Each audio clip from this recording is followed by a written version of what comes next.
take the first one, and then when you pass that first one, then you go to the second one, or you study all the study you need to, most of it. Good morning. How is everybody doing this morning? It's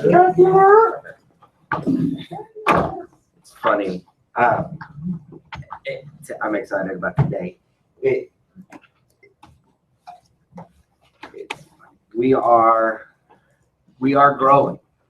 We are growing because we are, like, 5 weeks ago, 7 weeks ago, 8 weeks ago, there's about half as many people in the room, and I'm more frustrated this morning than I was 5 weeks ago, like, in terms of where things are. So I'm excited about the people and the opportunities, and today, so we have every Saturday, every time we do something like this, we set a goal. Like, Rob and I will sit down and go, okay, what is it that we're trying to get accomplished? Are we trying to learn? Like, what is it? And this morning, the goal is that we as a collective recognize that there is a shift possibility, that there is something different that is in our grasp.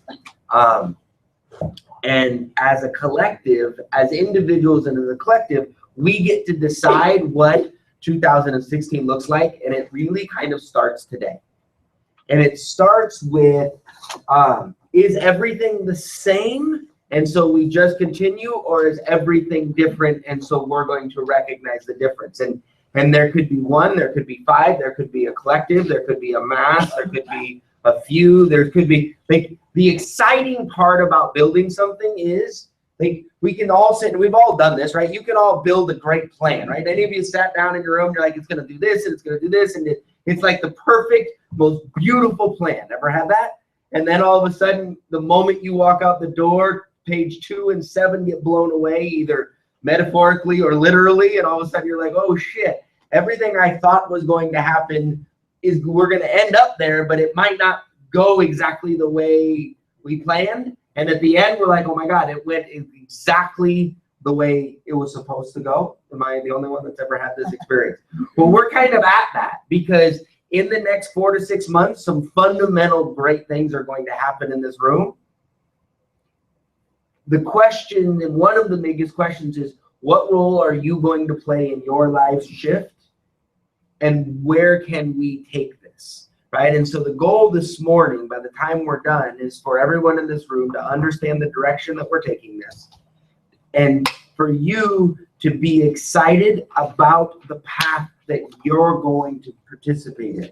Not the one you're supposed to, not the one anyone in this room wants you to, but for you to be good and excited about what place in the path that you're going to be able to take, because that's really where we are. And that's an incredibly exciting place, because we're not sitting here. Today's not, okay, let's roll out a bunch of stuff you haven't heard before, or let's practice the repetition of all this stuff. We're actually growing, which is exciting. And for some of you that have been around for a little while, a vastly different muscle, right? If you have ever, like, had to carry something, like, or you've moved, and the next day you wake up and parts of your body hurt that you didn't know could hurt, right? If you have, like, right, all of a sudden you're like, what muscles are these? Like, not like right here, right? Or your leg, and you're like, I didn't even know I had a muscle there. How is it sore? Because you used your body in a way that you haven't been used to using it. If you moved every day, if you did those physical activities every day for the next year, not only would you not feel those muscles, but they would be stronger and they would grow. You build your body completely differently. And that's kind of where things are. So hopefully you're as excited as I am. And so we'll do that. 2, we got our projector fixed. Nice. And we like our box. I bought a new projector and it sucked. And I'm like, oh, okay, because we're gonna set up this is Sue's projector. We were gonna set it up with another. And so on AA'z night, we had to use our old projectors. If you notice, it was darker than it normally is. I was hoping everything works. There we go. you should see scars. It's nice, right? I was like, Bob, did you do that? Wait, Bob did it. Bob's like, "Oh." no, I didn't put the nut, like you can see there's some bubbles. Bob would never do that, but like Bob's looking at it, like, no, that's really cute, right? Right? We got it, like, but I was like, okay, because, yeah. To me, it looks like Bob Villa did that, okay? Right. So for those of you who don't know who Bob Villa is. Every time I look at him, I see every flaw, which is but I'm learning. The kids and I are building a kids picnic table this weekend, right? We went and bought the wood yesterday. Ty had his gloves. We measured, like things are right. Hey man, whatever. Yeah. So I'm excited. So I figured my 11-year-old and I are so much alike. The communication is sometimes a challenge. And so I'm like, okay, well, we'll figure out. And I can't build to save my life. Like, that is really actually pretty bad, but it's okay. But it's better than it was. But like, I'm like, we can sit and sand and do things and talk. And so I'm at 11, he's like, this sucks. But at 15, it might, like, so we were walking yesterday through Home Depot, and I'm like, so we're going to build this. He's like, yeah. I go, so what's next? He's like, a rocking chair. And I'm like, no. What's next? like I'm not doing woodwork. I'm not making a rocking chair. Like that sounds really, yeah. Like right when at the old house, like I put together some rocking chairs at Home Depot. You know, like the little rocking chairs. We had a patio. He's like, well, because we were talking about. He goes, well, you made the rocking chairs for Brett and I. You should make it for the twins. I go, no. I put them together. Let's make sure that we understand the difference between putting something, assembling something, and creating something from wood. Like, these are different things. So I guess I'm going to sell those from the DirecTV. right? You know, Go make your own clothes. right? So, but hey, you'll do it. The things you'll do as a father, right? You're like, I have no idea how all right, we'll figure this crap out. So, right. YouTube fixes everything. That and measure twice, cut once. Right? And for those of you that ever want to think about doing something, if you get the dimensions of something, but there are tables that come out of the back, make sure that you when you measure twice, that you measure not only the size of the unit, but the projected space of the wires. This was a learning experience because I measured perfectly for the device. Forgot the wires that come out. So we give me Rick and we'll get it done. So, but hey, measure twice, cut once. It's always good. All right. So, a lot of good stuff. We've got Oz Night this Wednesday. We've got the Spanish Oz Night this Thursday. If you guys can let Robin and let us know if you're ideally. Look, be here on Wednesday, okay? If you have people that are Spanish speaking, come on Thursday, come on. Hello. Mom was hanging out with the kids. Mom's coming to meeting. Awesome. Welcome, Mom. If you have people that are coming to the Spanish Oz Night, come, right? Support that. Let us know the numbers just so we have an idea of what's going on. The goal is, guys, that we do this every month. The last Thursday of the month, if we take it seriously, we will just institute. We will do a Spanish Oz Night the last Thursday of every month. And as it grows, we can grow it, right? Now, remember, the test is in English. All the tests are in English, right? And so we don't want to build only, it'll be an asset. It'll be something that we utilize and we grow, right? It's designed, it'll be really good. Ideally, one of the major pieces for it, it'll be a very good ally-built business for our new associates that have family members, that have clients. It'll be a space, it'll be designed as we will be recruiting, but a lot of it will be designed to lock in so that there's a space to go. Right? We are an English-based company in this country. Like, that's just the reality of, right? We want more people who speak English than only who speak Spanish because getting them to take the test is really hard, right? So we just, but it's a hell of a tool, right? And it'll grow. So excited about that. So, but yeah, we have an idea of how many people you're expecting and stuff like that, right? So we can make sure that we've got that done and taken care of. All right, so that's pretty much announcements. I'm gonna have Robin come up. She had a very fun day yesterday and a good talk that we're gonna go through to kind of lead us off into what this morning's about. So my beautiful wife.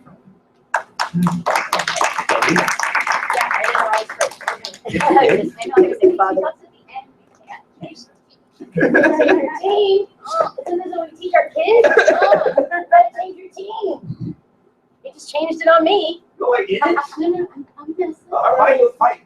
That's what I heard. Right? I know. I see her sitting. I'm like, no, we actually talked about this. Mommy and Daddy. Man against woman. Cats and dogs living together. Rob's going first. Hi, everybody. Morning. Morning. So I had a really fun day yesterday. Came in all fired up. Yesterday I was at a women's group that I go to, Sue often goes to, and called Women Inspired. And we get together once a month. And there was a really fun speaker yesterday.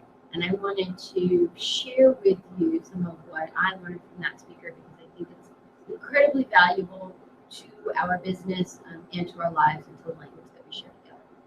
And yesterday at Women Inspired was about intentions.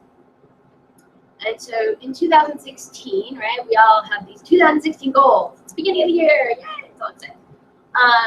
And our goals are often sort of correlated to actions as opposed to intentions. And so we sort of had a conversation about what are our intentions for the year 2016. And the first thing that we talked about was simply the law of cause and effect. So there are very few things in life you can absolutely count on. One of those things we can all agree on is that for every cause, there is an effect. Yes? Like this is physics. This is a law. There is a cause. There is an effect. Tony and I kind of talked about this. On the cause side, we actually have control. We are responsible for the cause. The effect is the inevitable result. I'll bring it in. Of the cause. Fair? We have control over the cause, over what we make happen. The effect, the result, is the inevitable result of your cause. Sorry, eyebrows. No, I'm sorry. I didn't know. I was questioning myself. That's how it's going again. I was like, I don't know what's going on. No, we don't. Proud of myself. Yeah, how you spell it? No. If Sears was up there, I'd be like, Then that's you totally would wrong. It's you. I'm like, that has to be right. I don't know how to spell that word. Okay, so there are different ways that we think about cause. There's intention and there's actions. At the end of the day, cause is a combination of what is our intention, which leads to a set of actions, which leads to an inevitable result.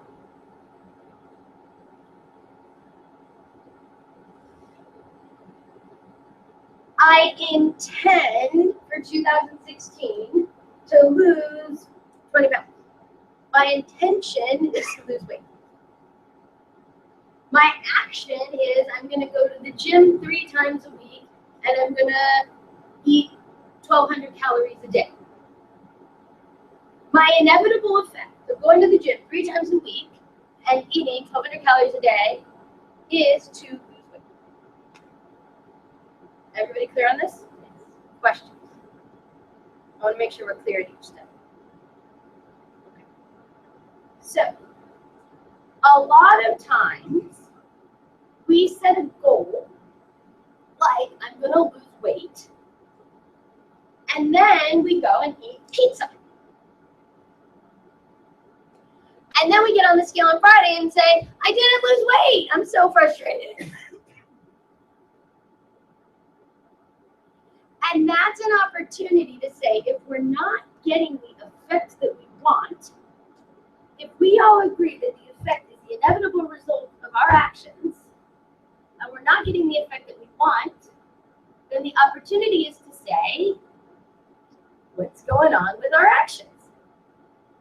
And this is the key question. Are my actions meeting my intention?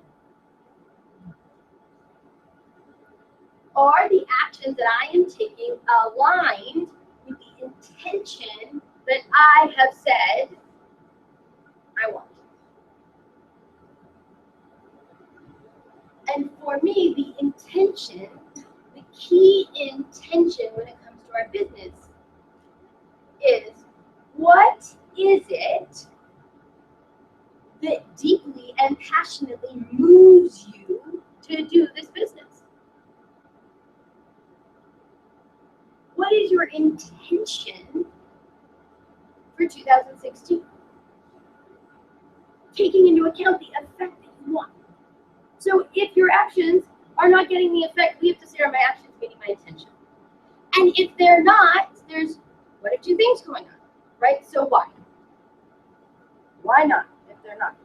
Either I actually am working from a different intention, so I need to recalibrate, or I have pre-programmed in my subconscious all kinds of interesting things that I was told as a kid. They actually say that most of your programming happens in your first 13 years, and that 88% of our actions stem from pre-programming. Unless we actively do something different. So we get to say, am I subconsciously self-sabotaging my intention? In which case, I need to heal. My goal is to grow a team of 5 people in 2016 and to make $1,000 a month. My parents told me I would never be a business owner. My goal is to have 5 people on my team and make $1,000 a month, and I'm not talking to anybody. Seriously, I don't understand. I haven't turned in an IBA in 2 months. What have you been doing? How many meetings? Have you been talking to anybody? No. Can you get an IBA if you don't talk to anybody? No. Are my actions meeting my intention? No. So why? And we get to ask, not in judgment, oh, but I should be talking to 20 people. Well, that's not going to get you out there. We ask to understand the learning.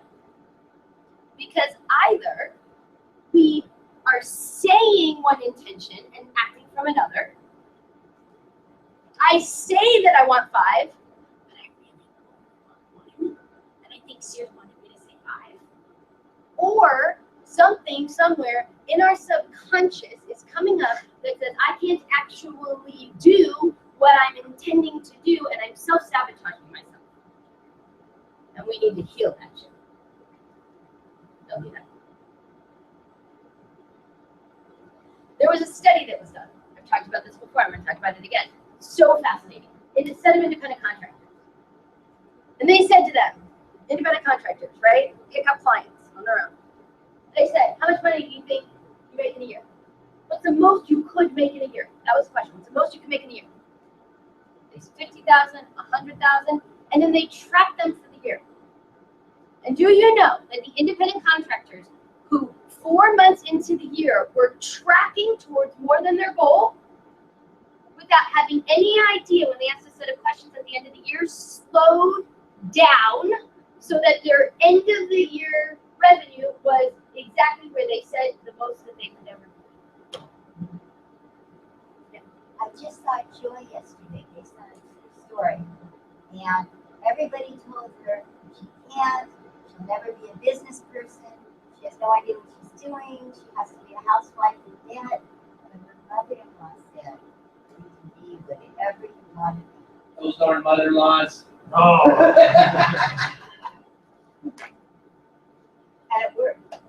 So one, she had subconscious programming that she got to heal through someone else. Two, she had other subconscious programming. Yes. It's so powerful. There was, and I apologize for this relevant. It's so powerful that there was a study about that they had in the same hotel, right? And they had these service people to clean the rooms. Half of them they said, "Don't change anything. The act of cleaning the room burns calories. You will lose weight." The other half they said, "When your work doesn't do anything, you won't lose any weight. It doesn't change anything." They didn't do anything else, and nobody changed anything. The control group that they said you will lose weight just by doing it, they lost weight, and the group that they said you won't lose weight didn't lose weight. Nobody changed anything. That's how powerful. Our belief system, our actions come from our belief system, and we have an opportunity to heal it. Because here's the crazy part. This is where I'm going to go on a limb. Ready? Whatever effect you get is actually the effect that you wanted. Yeah. What are you talking about, Stairs? Of course. What do you mean? I didn't want to not turn in any IPAs. Really? Because I'll tell you what, if you didn't turn any in, that was actually the effect that you wanted. Because that is the effect that you got from your actions. Well, what do you mean? How could I ever want that effect? Well, apparently in your life, you needed to learn whatever it was you were going to learn from that effect. So you're just smiling because you pulled this shit on me earlier.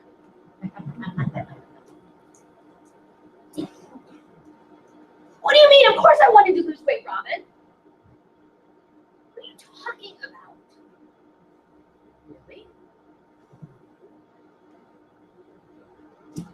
And until we accept as truth that whatever effect we get is what we actually wanted, we won't be able to get what we want. Because there's something that we need to heal. There's old programming that's coming up subconsciously that we need to heal. And so you get to check yourself daily, weekly, monthly, quarterly, yearly. Am I getting the effect that I want? Am I living the life that I want right now? Is my business growing the way that I want right now? So either I'm lying about my intention, I'm not being truthful with myself or others, or I'm self-sabotaging in a way that I didn't know. And we gotta heal that shit. Because it blocks us.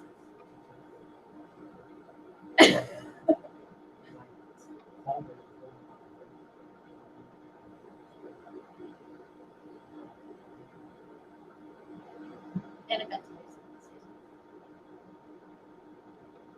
This is fair. Questions? I'm open to challenges. I'm happy to talk about it. Okay. This is important because we are in business with people.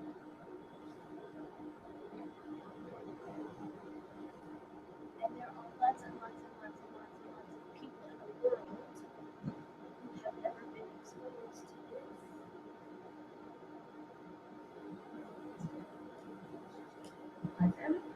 And so if we don't accept this as truth, we believe that either we say we want something and we're just not getting it because of all these other reasons in the world that have nothing to do with us.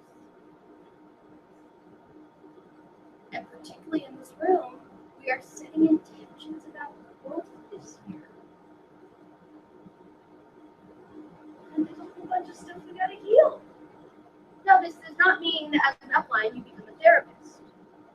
It means that we can help people discover what they need to heal and help them find a path to heal.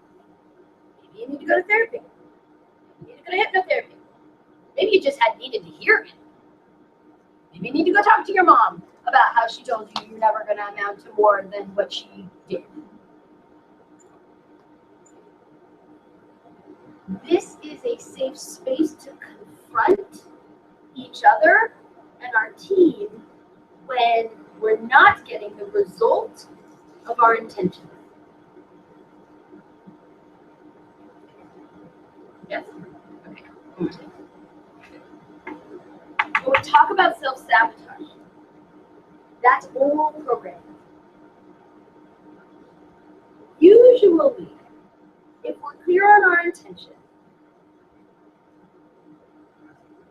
and we have healed the programming, so we believe that we can do what our intention is, and we're still not getting the effect, we're still not taking the actions to get the effect that we want, it is because of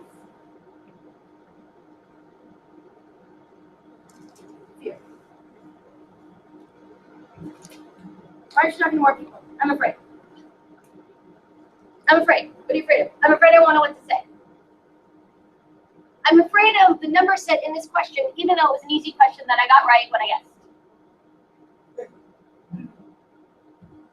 I'm afraid. I'm afraid I can't pass security. I'm afraid. I'm afraid. I'm afraid. I'm afraid. And we think, I'm not saying everybody does, but often people think that fear is bad. And then we spend a whole bunch of fun time beating ourselves up for being afraid. I can't believe I'm so afraid I don't know what to say. I can't talk to anybody. Ready for this? This is like my thing. Ready for this? Fear.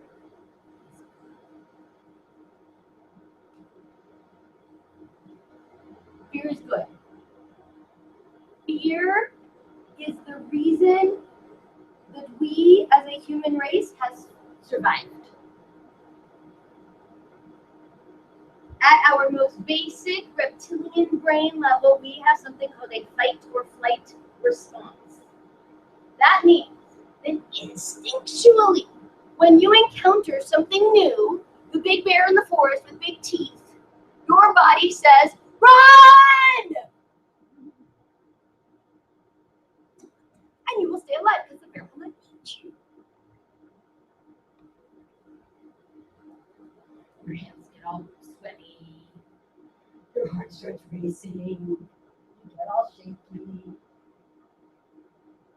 When you encounter something new.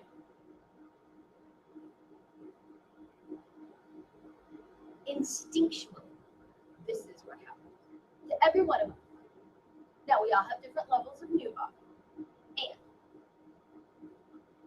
instinctually, this is what happens. Now, here's the good news. This is always the good news, right? Okay. So, fear is good. Fear happens to new stimuli, experiences, anything new. Okay. Now, here's what we know about the body. Fear goes down the more we are exposed to the new thing. I'm a little kid. See a big dog, big teeth. I'm like, ugh. Second time I see same dog, big teeth. Mom's petting the dog. I'm not really so sure. Third time I'm like, Bobby! The more we are exposed to the new thing, our fear response automatically goes down because it turns into the threat.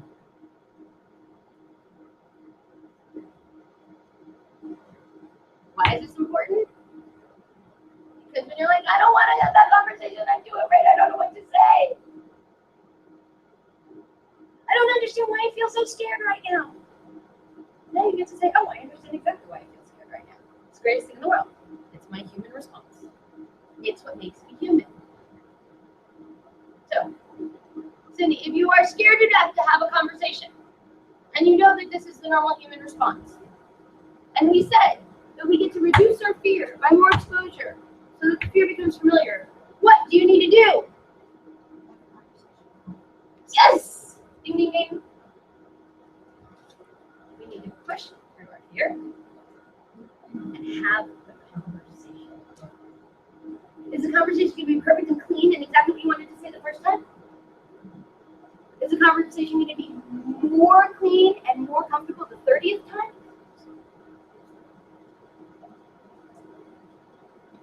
So, we started talking about goals for 2016 at the end of the year. We're almost at the end of January. You have an opportunity this week to meet with me, to meet with Brett, to meet with us together, and to say, are my actions over the last 3 weeks meeting my intentions? Am I getting the result, the inevitable effect that I was expecting from my intention? If I am, we're going to do more of it. And if I'm not, we're going to, in a safe, non-judgmental space, say why. How might I be self-sabotaging myself in ways that I don't even know or realize or understand that I can heal? Have I set the right, true, deepest passion, intention for myself? My initial intention, when I set my intention for 2016, I set numbers. I'm not moved by numbers alone. I realized I wasn't getting the results and that I had actually not set my passion intention.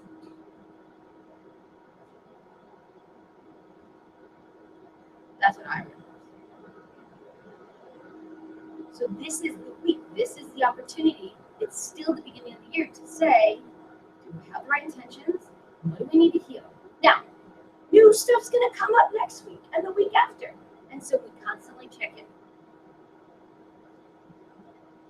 Every person in this room has said some kind of a growth intention, of one form or another, that is going to put you in potentially fearful situations because they're going to be new. And so this is about saying, oh, I feel myself getting afraid, and I remember hearing Robin's in my head, and she's like, it's all okay. Fear's good. Fear keeps me alive. And what I need to do is have the conversation. And I can even tell the person, look, I'm feeling a little uncomfortable here because I'm learning and this is new. You get to come from your authentic place. And you get to apply this to this business as your entire life. If you are not getting the results that you want in work, if you are not getting the results that you want in your health, if you are not getting the results that you want in your relationship, you get to say, what are my intentions and are my actions meeting my intentions? Because if you don't say that, you will have an intention. It will just be happening automatically from your old programming. Because we always operate from intentions. The question is, are you setting it? Or are you being held a victim to your old programming? Because it's setting it. Our actions are always flowing from somewhere. So let's make a decision in this room that they're going to flow from where we want them to flow. Questions? We're good?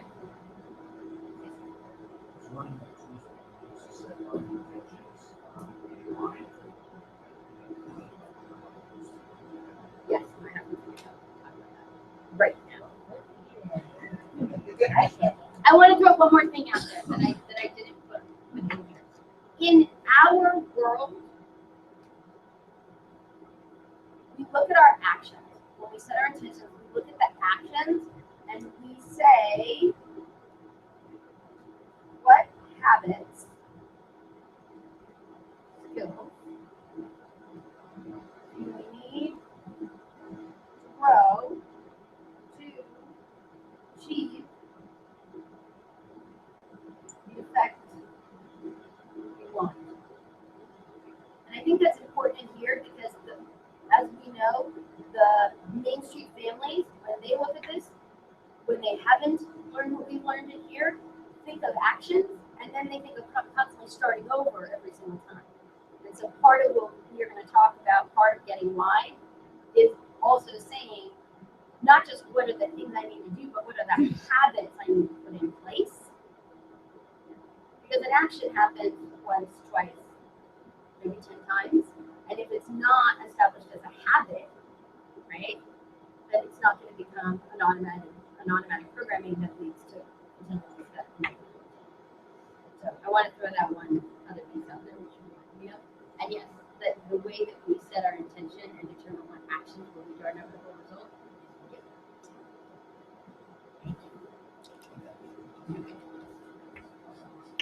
Good job.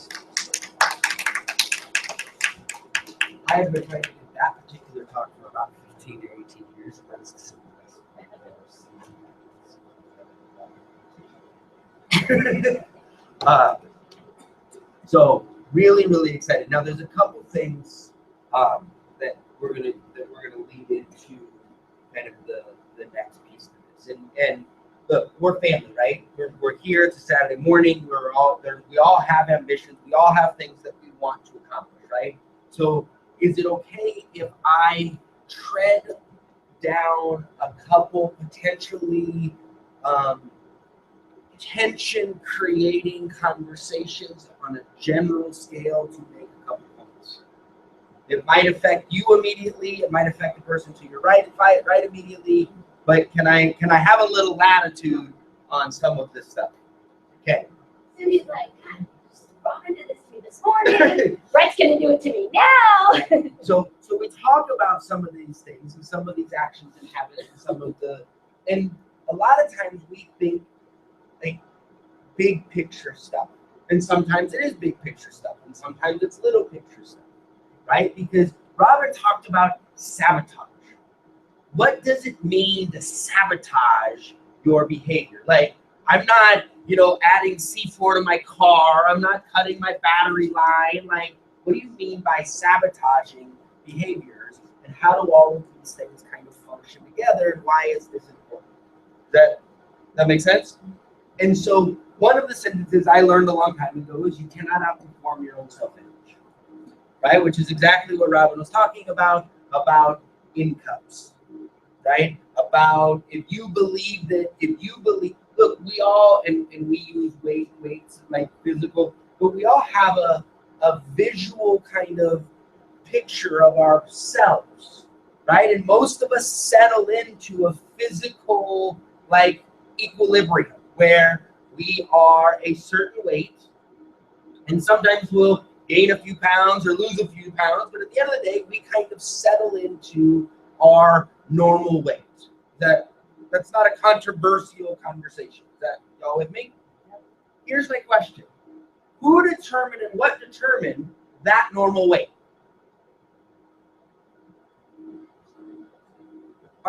We did.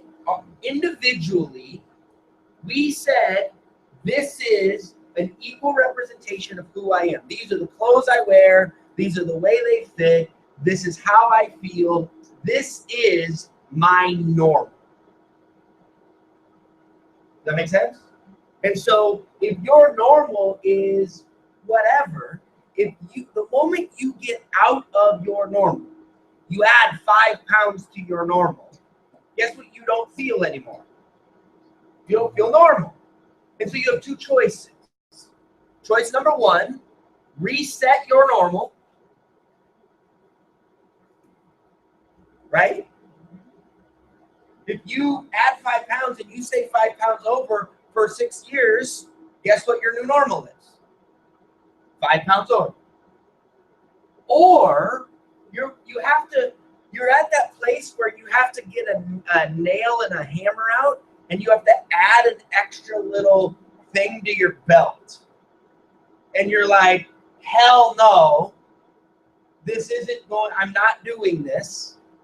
I'm not sure if any women have ever done this, but I know I'm not the only guy in the room that's done this. A couple of us have talked about it. You think I'm talking about you? I'm not. I'm talking about, right? But all of a sudden, you're like, am I going to make a bigger space? And you're like, nope. And you don't diet, you don't change, but all of a sudden, you just, in a little while, you get back to your normal. And it's not hard. You just don't have this meal or you don't do this. Like little things happen and you settle back into your normal. Am I the only one that's ever experienced this? Now, what we usually don't do is then continue whatever it is to lose that 5 pounds, to lose the next 5 pounds on purpose. Why? Because we've settled into our normal. Does this make sense? Okay. So let me bring it to the business. I get here what time on Saturday mornings? 95% of the time. Does anyone know what time I'm here on Saturday mornings? I'm here at 7 o'clock.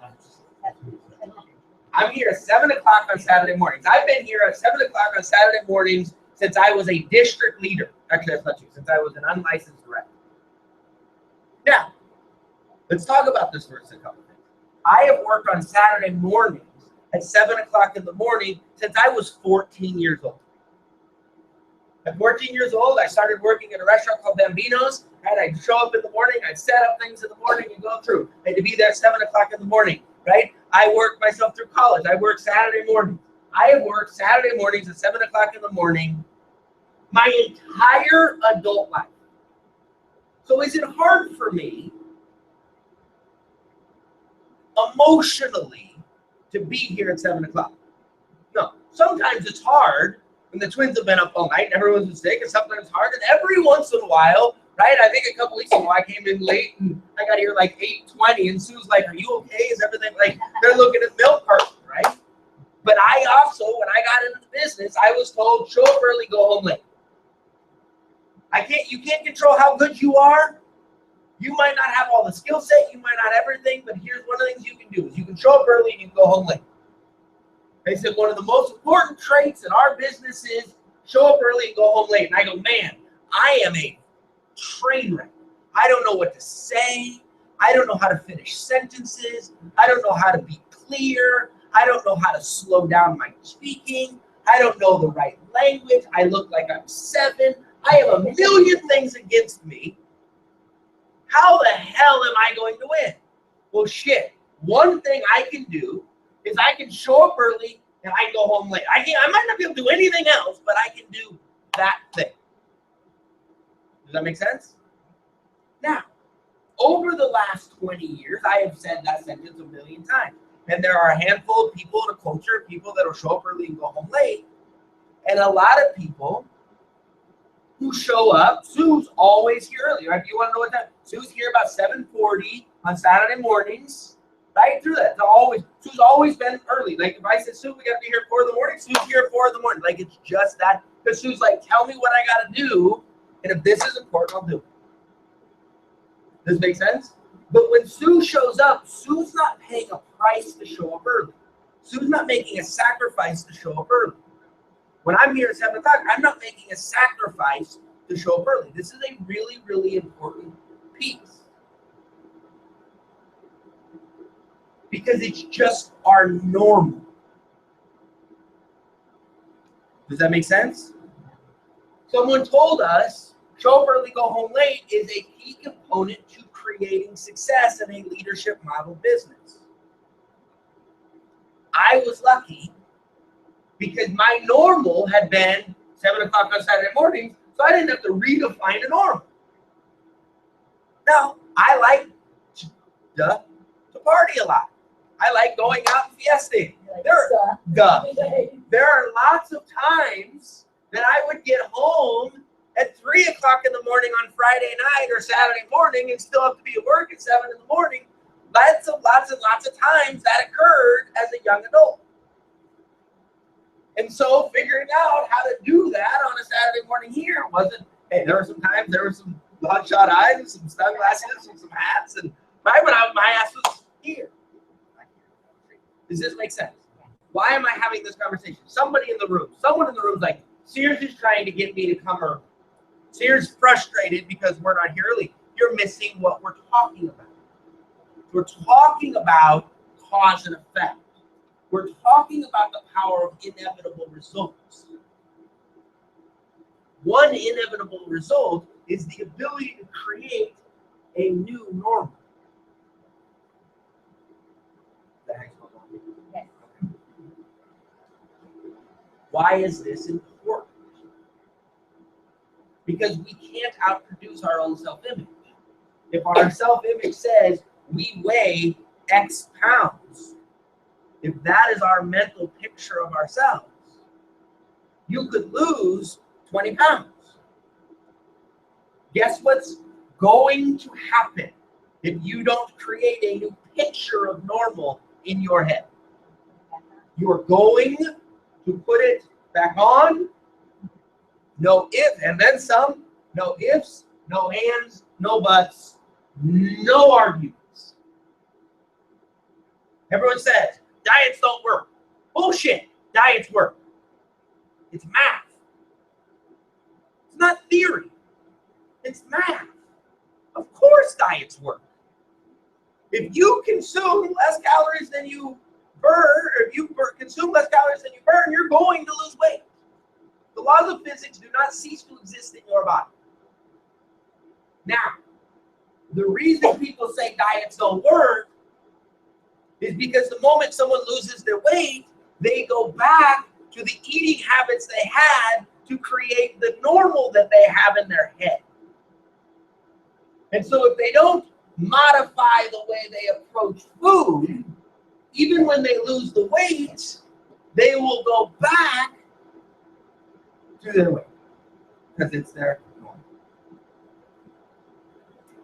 Does this make sense? Bro, why are we talking about this morning? Because a lot of what we're going to introduce and move to the next, right, is the understanding of some of this stuff. This morning, right, Robin's been doing the securities licensing class, and a handful of folks showed up late or did this and timing and this and that. And it was like, oh, what about? And it's not about, oh, you're in trouble for being late. It's about the definition of acceptable. That's the reality of time. The reality of time is that your normal is it's okay to be late. There's no consequence. There's no impact. It's all right. It's explainable. It's understandable. It's reasonable. And I'm not putting any judgment on this. Is not a casting a stone to anyone in the room. I'm trying to create a point for you and I to figure out the impact of our causes and our effects. If it's psychologically okay to be late, then that's going to have an impact to our cause and our effect.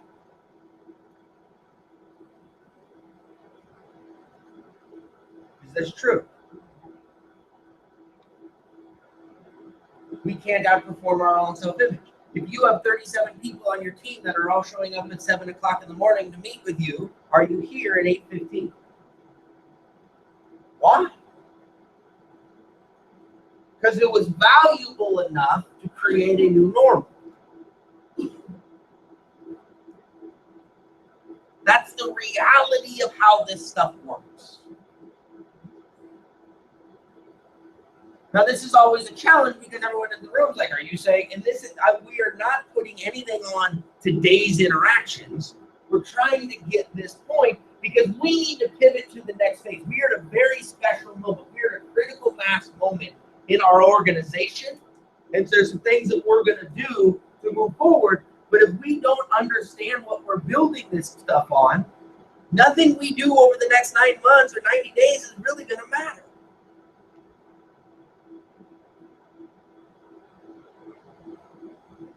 What do you want? Well, and one of the questions is, I wrote down what I'm talking is it a wish? Is it a hope? Is it a want? Is it a need? Is it an expect? What is it? How much belief is behind your intention?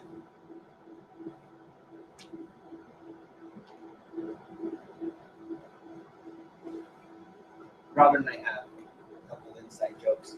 And one of them is, how many of you have ever been thinking about doing something?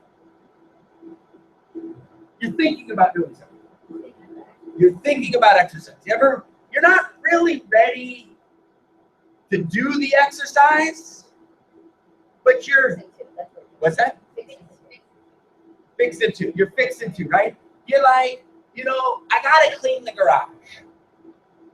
I gotta get things organized, right? You're sitting there, right? You're sitting on the couch, the game's on, and the garage is a mess. And you're like, gotta fix that, gotta clean that garage, but okay, or tired, or y'all know what I'm talking about? Thinking about it.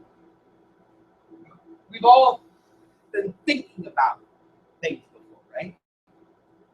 Well, there's some people in this room that are thinking about building a business.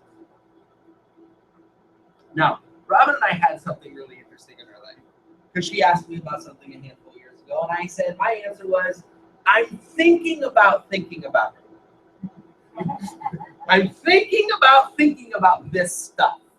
I'm not ready to think about this stuff yet, but I'm thinking about, I really need to plan to get the work done.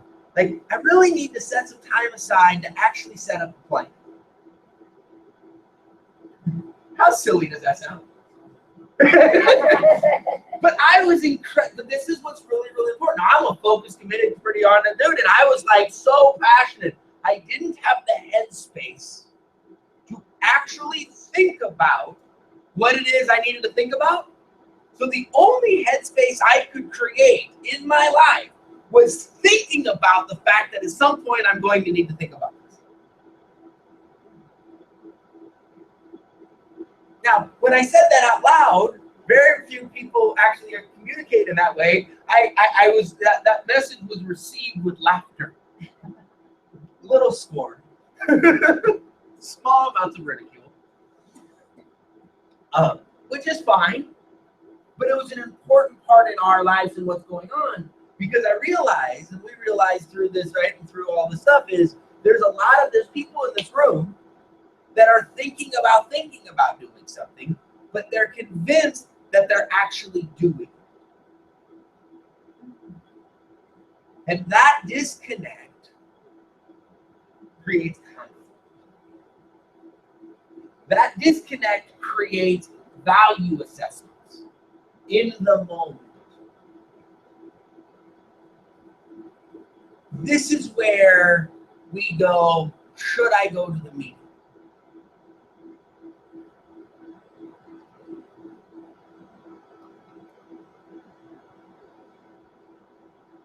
Am I the only one that's ever asked the question in the morning, should I go today? But I have a question. If you have 37 people on your team and things are growing and you're 4 months away from vice president, you're making $8,000, $10,000 a month and things are growing, are you asking, should I go to the meeting today? No. So it's okay to acknowledge those differences. That's an okay thing for you in your personal space to go, wow, I'm asking questions today that isn't in alignment with my intentions. Now I have a question. If you ask every time, should I go, should I go, should I go, should I go? Are there going to be days that you actually allow yourself to say, no, I shouldn't go? Yes. Yeah. Why? Because I'm exhausted. I'm sick. The kids are sick. We got to run this project. Oh, God, I was supposed to do this. I was supposed to do this. I got to get this done. This came up. I'm already late. There's a million explanations that will satisfy at some point. When? This is a moment of sabotage. When Robin talked about sabotage, that's what we're talking about. Last night, right? So we're gonna get in better shape and kind of going through, and we've been doing good. And last night at 10:15, I had a bowl of cereal because I wanted a bowl of cereal. It's not gonna kill me. It's a bowl of cereal. It's a bowl of cereal. It's a bowl of cereal. The problem is the night before at 10:45, I had a bowl of cereal.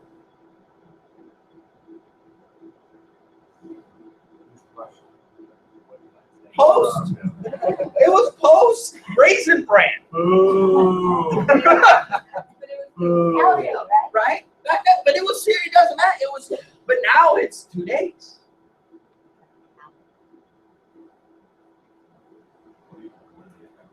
Right? I can have a handful of them, right? The problem is the top of my tongue would disappear, and so no. But so guess what? Now here's the thing: what is a bowl of cereal going to be the reason that I don't know? But I was like, here was my sentence. If it takes me, I'm going to keep exercising anyway. So if it takes me an extra week, because every once in a while I have my bowl of cereal, if it takes me an extra week to hit where I want to get to, I mean, it's an extra week. I'm not going to stop exercising anyway. This was what I said as I got up to get my cereal. Now, can I communicate a little? Can I? Because we have a bunch of stuff. But now let me take you a step back. Okay. So can I use this as an example? I want to get in, but I know where that thought process came from. Okay. So, we started exercising, and I'd gotten right. I'd gotten up to 187 pounds. I've been 187 pounds in a long time, and all of a sudden I got to say, holy shit, I can be 190 in a day. I can be 200. This is bullshit. We got to change. All right, we're gonna go do this. So start dropping, went from 187 to 185 to 182. Right, got down to 181, got down to 180. Like, man, I'm gonna be 178 by Friday. By yesterday, I was supposed to be 178. At the beginning of last week, I was supposed to be 178. I'm like, man, because I'm crushing it, I'm working, I'm doing this stuff, I'm just chilling, right? No big deal, not a big deal, but I'm exercising, I'm eating right. I'm like, I'll be 187 on Friday, no big deal. On Tuesday, I was 179.6. I'm like, okay, so we'll crush this, right? We'll be down. Maybe I won't be 178, maybe 178.5. I'm still good, right? I'm in this place, I'm on, but I'm getting it, right? Because then I'm 181, then I'll be 175, then I'll be 172, and I'll be 170 like this. This will be awesome, like crushing it. Wednesday morning, I'm 180.4. I didn't eat anything more. I didn't do anything. I ate the same thing the day before. What? Okay, no big deal, because that stuff doesn't bother me at all. No big deal, no big deal, no big deal, right? So crush it on Wednesday, get on scale. On Friday, on Thursday, 176.4. I'm like, all right, okay, that was a one little blip. But I'm like, wait, I'm supposed to be one. And so Friday, I get on, but Thursday night I was hungry. Then all of a sudden, Friday, I get on at 179.6, and I'm like, okay. But in my head, I'm supposed to be what? 178. 176.4. Now I was 187 2 weeks ago. So I'm from 187 to 179.6 in 2 weeks. Is that pretty good? It's pretty good. But what did I expect to be at? What did I want to be at? What was it? 178. For the entire week, I've been 179. Like the whole week, my body messed with me all week. Now I know the laws are right. Rob and I talk about it. You drop and then you settle and then you drop. I know the math. I know the understanding. I know the equilibrium. This is not my first rodeo. I know this stuff. Last night, screw it. What's an extra week, man? If it takes me an extra week, let me have my cereal. I was pouting and punishing myself and creating a new norm. Why? Because the reality is, it doesn't matter. I'm not like, there's no content. I'm not like, there's not a way in where it matters, but those little things start to erode. Just little. Now, I know our language. I know our tools. I know what's going on. I know that by having these conversations, I know how to reset. What am I trying to do? Why am I overtly honest with how stupid I can be? This is not a new thing, right? I'm very good at telling you how dumb I am on certain things. Why? Because it allows me to create a norm. It allows me to communicate with the people I trust, which is you guys, and say, you know what? I do not, now let's please, this is really, really important. Can you guys do this for me? I do not need and or want any of you to ask me how it's going, how's your eating, or any of that stuff. I will take a pen and jab it in your eye. This is not why I'm happy. We're friends, but That's not why we're having this conversation, right? This is really, really, really important because I am just not wired that way, right? I'm asking, I'm begging you, please, because I will go, I'm fine, thank you. And it's just not a healthy, I am not mature enough in understanding how to respond well enough in that scenario, so I'm asking you not to put me in that position because you won't like it. And I'll get better, and maybe one day I'll be able to. But right now, I just know some of you. Some of you are like, "Oh God, here's a diet plan," and I will just go, leave me alone. Right? That's not. This is it. Y'all with me? We all have our deals, right? Am I the only one that has like you have a little wire button in your head, and like someone does that, you're like, "I will kill you if you do that again." Like this is I'm not saying it's right. I'm just saying it's me. Right? It's my norm. Now, one day, maybe I'll address it, but I'm going to address this first. Okay, why is this important? Because that was a definition of sabotage. I sabotaged myself in the moment that I suck, I'm never going to be in good shape, I'm a loser. No! Recognize it. Step one of what we're talking about is create some space. It's when we hide it that it really has meaning.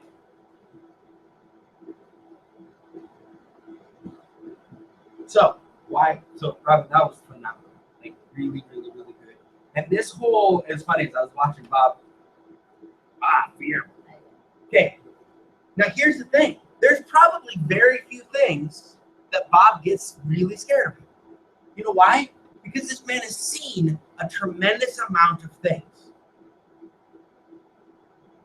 Well, if you meet someone who's seen a tremendous amount of things, somebody comes in, it's not new. One of the things that I have to remember when I work with my kids is that what's new to them isn't new to me. And sometimes that's where a disconnect is. And walking. Right? The way I was raised and the way Ty is raised are two vastly different ways.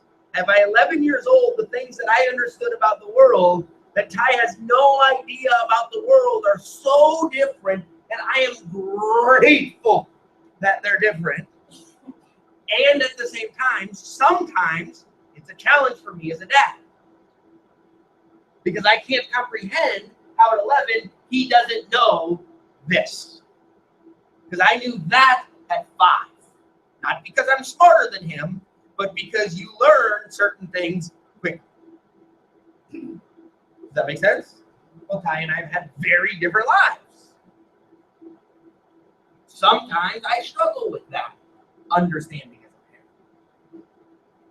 This is phenomenal as an explanation because guess what this means? Have any of you gone vice president and built a team of people that can produce, get licensed, and grow other than Sue, Dawn? No. So everything we're talking about is new.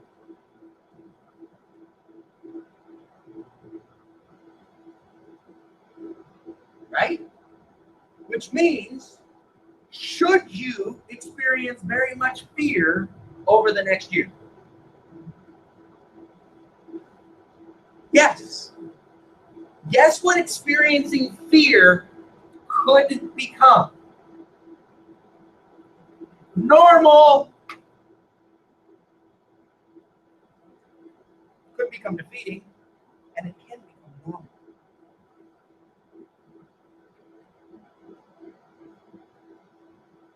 Now, if you have an expectation of perfection, will that serve you if you're constantly in new? Because then the fear becomes the fear of perfection or the inability to be perfect, which means we can't actually value the growth because perfection is the only value. Here's where we have damaging conflict.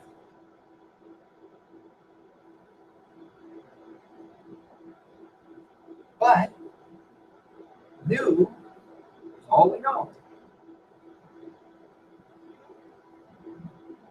If you think fear is bad, in your brain, Robin said, and a lot of you shook your head, fear is bad. Let's walk through this for a second as we transition in. if fear is bad, and you get into a new situation and you feel fearful, is the action that you're doing good or bad? What you say? It's bad.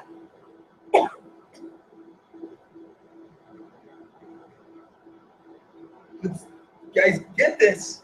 If fear is bad, and you get into a new situation that causes fear because of the action, then the action by transitive properties becomes bad. If every time I talk to a new person about something I don't understand, I feel bad, then the act of talking to them becomes the bad feeling.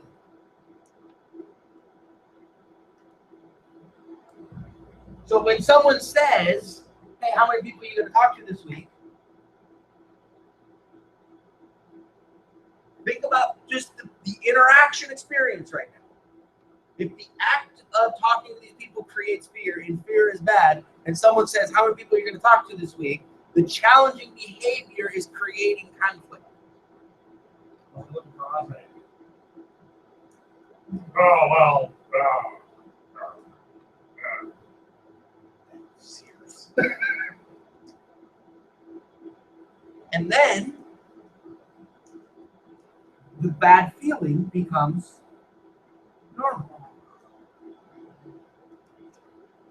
And now we have another problem.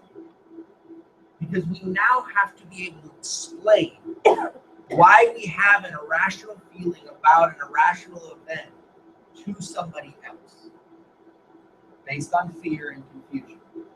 So most of us don't get strength from lack, and so it's hard to say, I got really scared, and so I started to blame you, even though it's not you, and so, but that's not usually how most of us communicate, is it? So what we start to do is we start to build stories in our head to rationalize our irrational fears to make it acceptable.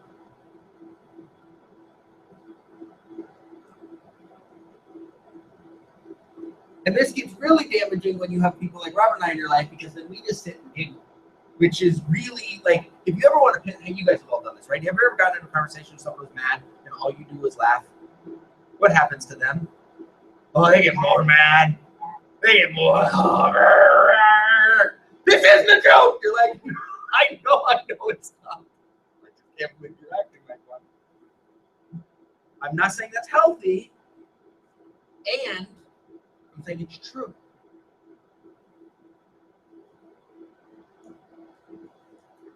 Some of you take a nap, some of you are mad. Blame Robin. She's only started this conversation. So why are we talking about this? I did.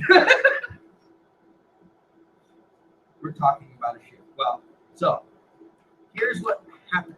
So there's a couple. All right. Does this make sense? Okay. So we looked at this and said, okay, what's going on? And this week, I had a realization this week that we have a potential disconnect. So in my Sandlot business, I would talk to 12 people a day. I would get 3 phone numbers a day. And I averaged 5 IBAs a month. Now, my 5 direct IBA, actually 5.25 direct, 5.5 directs a month for 5.5 years. Okay, I picked up 11 IBAs a month for 5.5 years through people, right? And I'm telling you this not to be like, oh, but I'm telling you this for a very particular reason. It looked like this. I met someone today that was ready in 6 months ago that took them 6 months to be ready in January.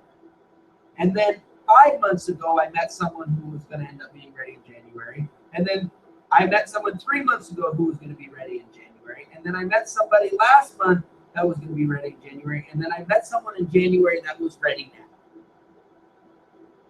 So how many times have you seen me draw this? A couple 100 million. Okay. One of the challenges is that no matter how many times I drew that and talked about that, this proportionate number of my organization only wanted to find this guy. 5 of them. 5 of them. And so they go, yeah, Sears said this, but let me, hey, you ready now? Oh, no, boom. Oh, you ready now? No, boom. Are you ready now? No, boom. Are you ready now? No, boom. Are you ready now? No, boom. Are you ready now? No, boom. Are you ready now? And they blow out all these people. Now, here's the thing that was really hard for me to understand. The reason I could recruit this guy isn't because he was necessarily ready now. But when you've already picked up 4 AAA'z and you've got momentum, you go talk to somebody who's got things going, and you're like, hey, dude, whether you do it or not, I'm going to freaking blow this thing up. They're like, well, shit, let me be a part of what you're doing. So it's not even that this guy was necessarily ready now. He just wanted to be a part of what was already happening. And so he's like, let me speed this clock up.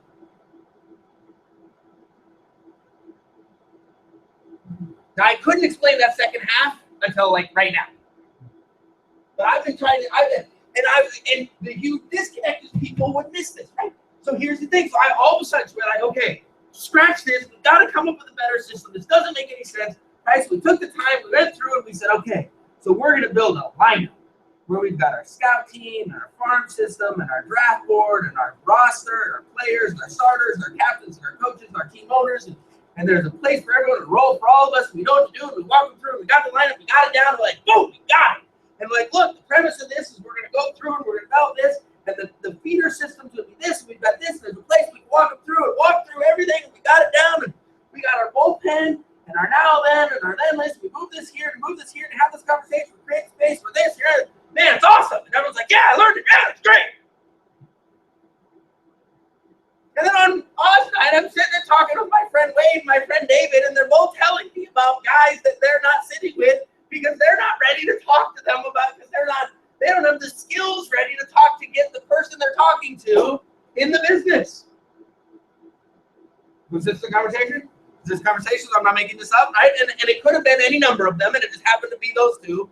And I'm like, no. Really? It's been 6 years to not, like, that's not, no! So, after Wednesday, actually in the middle of the conversation Wednesday, an idea came, and then after Rob and I talked, and we're like, okay, so we have a dilemma. And the dilemma, I believe, is this. We have a group of people that are trying to get themselves good enough to go find people that are ready now. Which is the exact problem manifesting itself again. It sounds so good now. It sounds better. We're doing it now. We now have a clean way to screw up the same thing. Hey, we're just eating at a very fancy restaurant next week, Right. So We need to label each of the other ones for you. yes. Look at our, All right. So I full disclosure, I got a little frustrated in the moment. No one was around. No, that was me at 20, 40. I had to buy too many. When you have to buy car seats because you've broken them off like this, you only have to do that twice. This is not a good thing. So I went, okay, go back, and it was fun because we were able to get why. The good news is, the great news is, we had the language to identify the challenge and to build something to address our intentions. And so that's what led to, and then, right, God loves us, right? Because we're having this conversation, then Robin walks into our meeting, and she comes walking in, she's like, we need to meet, because everything you talked about yesterday and this, like, we put, like, it was funny, she comes walking in and has the conversation we have, like 12 seconds as I'm having very similar conversation with Tony, like, we're all kind of aligned. We're like, oh, good. We always love it when the universe conspires in our favor. Everything kind of clicks together. We're like, high five, this is about to explode. Okay, so this is taking longer than I wanted, but that's okay. All right. Is this making sense? Y'all having fun? Okay. So the dilemma is, let me take just a half a step back. So, the lineup was built for you and I to be able to realize that we are going to cultivate and develop relationships and be able to have conversations. The bullpen was built to have a place to be able for people to be able to hear. Was the bullpen built for people to be able to join you? Was the bullpen built for people to be able to buy from you? The bullpen was built for people to be able to hear you. Why? Wait, so all of them are important. But your scout team, long term and short term, will become your feeder system. What does this mean? Every business must generate, for lack of better phrase, leads. Ever see Glenn Ross? It's about leads, right? You got the good leads. Third place, you're fired. Right? Well, coffees for closes, right? You got the, hey man, if I had those leads, I could close. But he's always got the good leads. In sales, gotta get the good leads. What's a lead? Someone who's in our position who can take advantage of our product and or service. Who's looking. Every business is about leads. What was retail prospecting? Excuse me, I was wondering if you can help me. I have a business in the area expanding. Do you know anyone who might be looking for a part-time income opportunity, possibly purchasing some money? Right. I was generating my own leads. Now, if I talk to 12 people a day, I got 3 numbers. I sat down, I sit with 1.5 or 2 of them, give an appointment, have the conversation. At the end of the month, I do 60 or 70 recruiting appointments. I'd end up finding one person that's ready now. I'd follow up with someone, and over a period of time, and if you put together a system, you could recruit 5 directs a month. All the recruit, and then when we recruit them, what's the benefit of a recruit? What do they bring us? Leads. Right? In Sandlot, a new IBA. Well, that's good leads right there. They're going to take me their top 10. That's hard. Right? Let's get you up. Let's get you that $300 bonus. Take me to the most important people you know that are going to buy whatever we're selling them because they're your family, and let me sell them some stuff. Yeah, we'll give you a pin. We'll let you open the meeting. We'll tell you you're awesome. Third place, you're fired. Okay. Is that the business you want to run? Why are you running? Tony, is that the business you want to run? Why are you running it? Wait, that's the business you want to run? Why are you running it?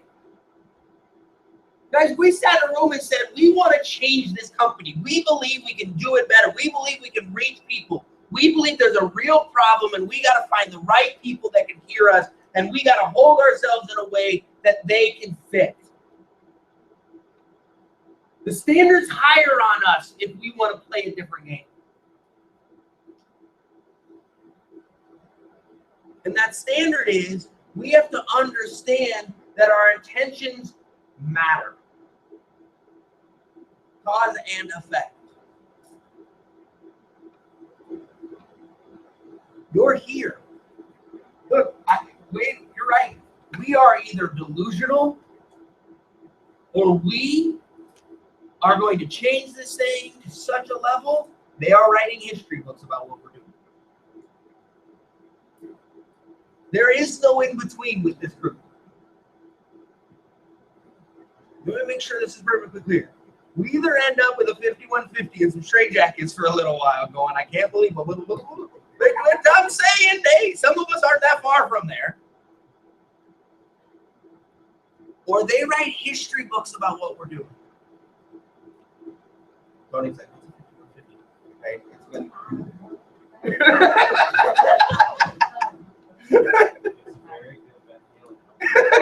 Right? So.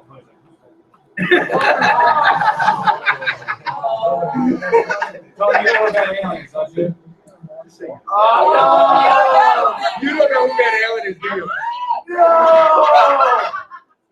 What are they teaching the kids these days? Next thing you're going to tell me you don't know what an easy pass is. All right. So, right? All right. So, oh God.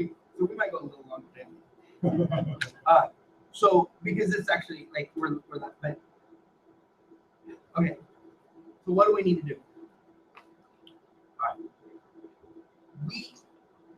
So if we bring everything that Robin talked about, how many of us, but how many of you get nervous?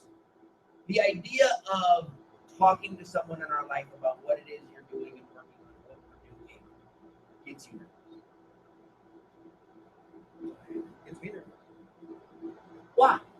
Because do you think they're going to spit in your face? Do you think they're going to kick you out of their house? Do you think they're going to burn you at the stake? Those would suck. Can we all agree that those, like if those were one of the options, that would be something to consider. Do you think they might ask a question you don't know the answer to? I have a question for you. Is that a bad thing or a good thing? Why? Why? Do you honestly believe it's a good thing? If you honestly believe it's a good thing, then it's not going to stop you from talking to them. Getting there. Mr. It's a good thing. Right off the top of his We're list. getting there. It's the discovery process. It's the discovery process. This is the journey of discovery. I know this one. I'm with you. Okay. Robin, let us experience the learning. Right? Otherwise, I won't understand anything. I know this one. Right? So, okay. So, why is it not only not a bad thing, but a good thing? Cindy, if someone in your life asks you a question that you can't answer. Why is it a good thing? Yeah. You hear that tone of voice? It's not a good thing. Y'all heard that, right? Y'all heard that? This is important. Y'all heard this. Let's make sure we can play back the tape, right? That they asked the question I can't answer. That's a good thing. This was, am I exaggerating? Was the reception series? You are a complete moron for even asking this question. Was that not about the sentiment that our friend Cindy just declared? Cindy pretty much called me an idiot for saying it's a good thing for Cindy not knowing the answer to a question. It's not just Cindy. I couldn't resist. I'm sorry. No, It's a big softball. right? But so y'all heard that, but it's not just Cindy. And the reason it's not just Cindy is what Robin was trying to communicate to David. Because David thinks I'm just as silly for thinking. And he's sitting closer to me, so he might not communicate that way. But David thinks I'm just as silly as Cindy. Don't you? Bullshit. Right? Prior to this morning. I would think that It's silly, huh, Cindy? For you to be able to have a friend that asks you a question about your business that you can't answer. Like, I was going to say it's going to help me learn if I don't know the answer. but why is it good That they ask me questions. that you don't know the answer to? So you're right that they're interested. But why is it? It's good that they ask a question. But why is it good that they ask a question you don't know the answer to? Those are two different things. We want them to ask questions because that means they're interested in what you're sharing and they're interested in you, which is really good. Why is it a good thing that they ask you questions you don't know the answers to? Then you're going to go and learn them. Okay, so that's really, really, really good. You have an opportunity to learn. Do you know what you don't know? Yeah. Because if you knew what you didn't know, you'd have the opportunity to learn it, wouldn't you? So step one, you have an opportunity to expose an area you don't know, which is good. What else? Shows that you have someone you can turn to, credibility, have support system and partnerships. So now there's a mechanism to get that information. Why is that? They don't know either. No, that's okay not to know everything. depends on what business we want to make money.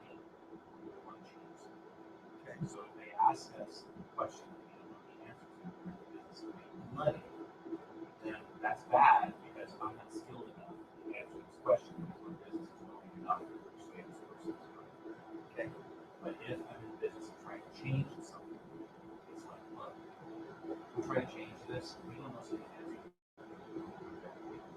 Together, it's toward implementation. Trying to solve it. You guys all hear this? What business are you?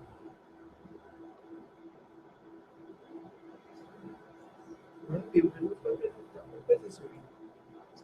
So you know that's the answer. You don't actually know what that means yet.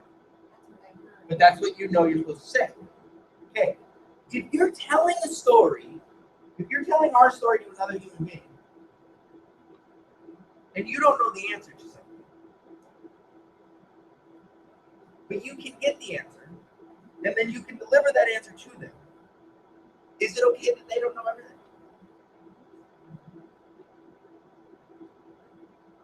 Do most people believe that they're good enough, smart enough, fast enough, strong enough to build a business on their own? Do most people?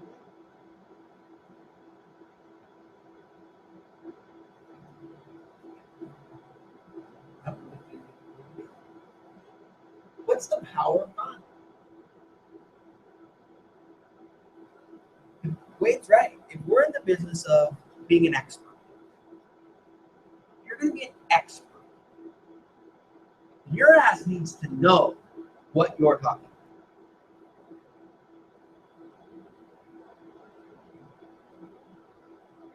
And so you have to hold yourself in a way that says, I'm your guy. No one else is your guy. I'll take care of it. True? David, do you believe that you can be that good? Know that much about the business? Do you believe, Cindy, that you'll ever know enough to know what's going on in China and Russia and how the tax implications of the new healthcare laws have an impact on the oil prices? Will you ever? Why the hell do you ever hear something? It's a complete and total waste of time for you to say, because you're never going to be good. You're never going to know each other, know enough, right? So then why even try?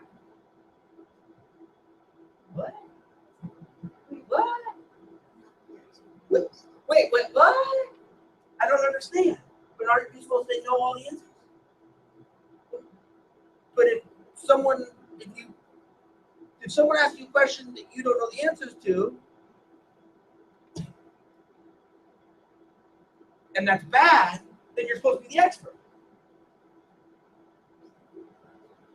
But it's bad if they ask a question you don't know the answer to. You just called me stupid. Oh, whoa. Yeah, you did, and we talked about it.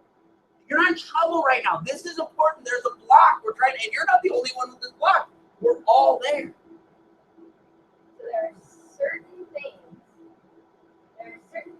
that I'm okay with not knowing, and there are certain things that I'm not okay with not knowing. Is what I'm hearing.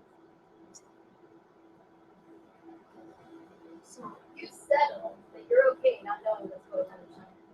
So that if someone said to you what's going on in China, that you're okay saying, I gotta go to the next word and I go back. Is that true?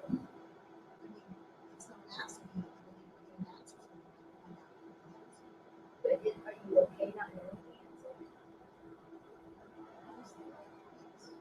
Okay, so you're okay not knowing the answer to China.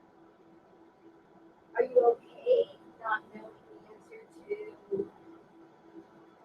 how do I answer a question about the access gap? It's interesting.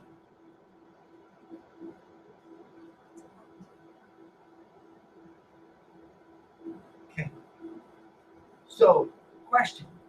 How are you or any of us going to get better at that? Because if the dilemma is, I can't talk to Sammy because I'm not ready, I can't talk to Jimmy, I'm not ready, right? Can't talk to Sammy, can't talk to Jimmy because I'm not ready. How do I get ready? Yeah, practice. But the problem with so Tony and David can practice, but Tony's not Sammy. And Tony's gonna, oh, I understand. Like, so practice is important, but Sammy and David are Jimmy and I, right? Whoever I do that person, Jimmy, right? If I don't go talk to Jimmy, I will never get the experience of what a guy like Jimmy asks me or says to me or how they'll respond or what they'll do. So the only way that I can do it enough to talk to Jimmy, not just a specific Jimmy, is just be okay with it. Doesn't have to be perfectly perfect. Just have to feel like what I'm talking about. And if I do that enough times, then one day I'll be good enough to talk to a Jimmy. new becomes familiar. But I don't love this Jimmy. I'll that like a year later when I go back. I'm like, oh, Jimmy, remember last year I was talking to this stuff is totally wrong. Jimmy's like, I know. It's the relationship. Guys, it's changing the norm.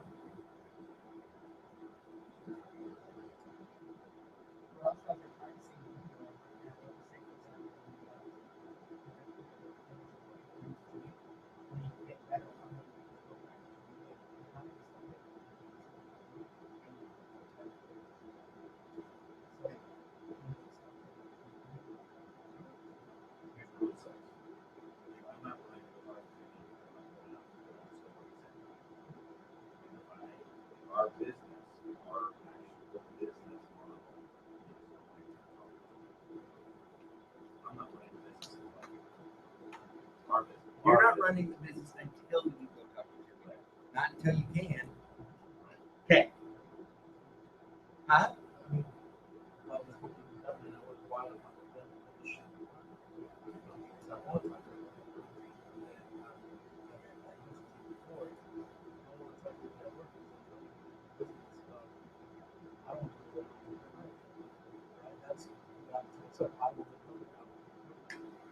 In my mind, I just went by this, so I don't need to do that. I just need to come back to it. And I'm just going to you're the next. That's it. I don't need to tell them, I'm doing this and this is going to work. And that's what And this way that when we start getting creative, we start figuring out what are our options.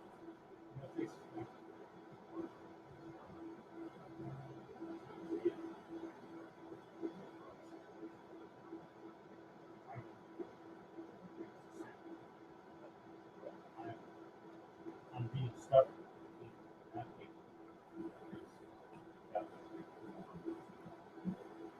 So I have a question. How many of you would like this to change? Like this change? This change?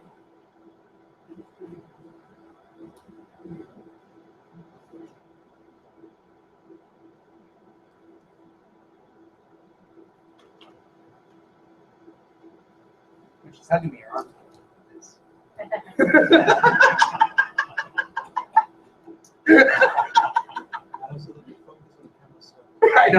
I know. It's a new camera. It's a better camera. You keep going in and out. So I'm sorry.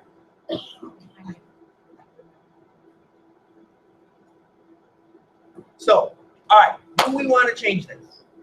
Okay. So in the last hour and a half, Robin and I can sit. Have we earned enough that we might know a little bit about what we're doing, and so a little bit of faith and belief in what's going on. Okay. Step 1. 2. Do any of you like having fun? Yes. Okay. So here is what we need to do.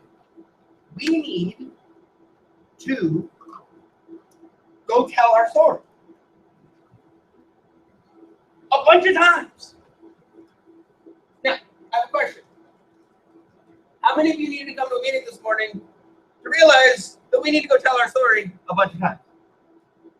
Like, your butt knew that before you showed up, didn't you? So just knowing that, can we agree that just knowing that might not be enough? Now, it should be or it shouldn't be. That's irrelevant. It's not. So we said, well, what can we do? Let's get why. We got to create a culture of momentum. a culture of increased skill, a culture of enthusiasm, a culture of learning, a culture of growing, a culture of eradicating "Are you ready now?" and translating to "Who do you know?" Because our business isn't "Are you ready?" Our business is "Who do you know?" Sandlot, are you looking to make more money? Access. We've known each other forever. This is what I'm looking for. Do you know anyone who might? Now, there's a platform for them to say, me, but not the objective. Your objective, when you look at your farm system, your objective is not to recruit them to your business. Your objective is to recruit them as an ally. That's it. Why? Because we've never had anyone ever say, "What you do sucks. I don't know anyone who wants to do it, and I'm totally in." Have you ever had that? No. So why would recruiting them be the objective? Any of you get a little caught right now? Okay. So we said, let's do this thing. How do we, what's going on? So what do we have at our disposal? What do we want to do? So my wife has a birthday coming up in 6 weeks. 26.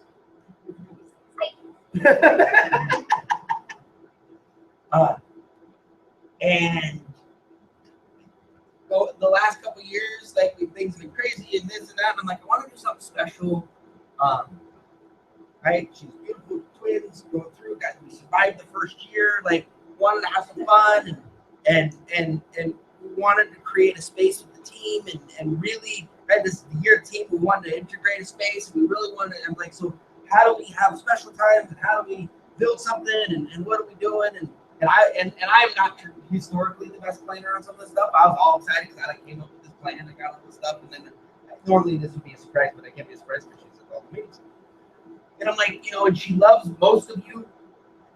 I didn't know Mom was going to be there. No. There ain't no way. No. No, it's not good. Oh no, this is good. This is good. So we kind of looked at this and said, okay, what do we want to create? Where is this? How do we do?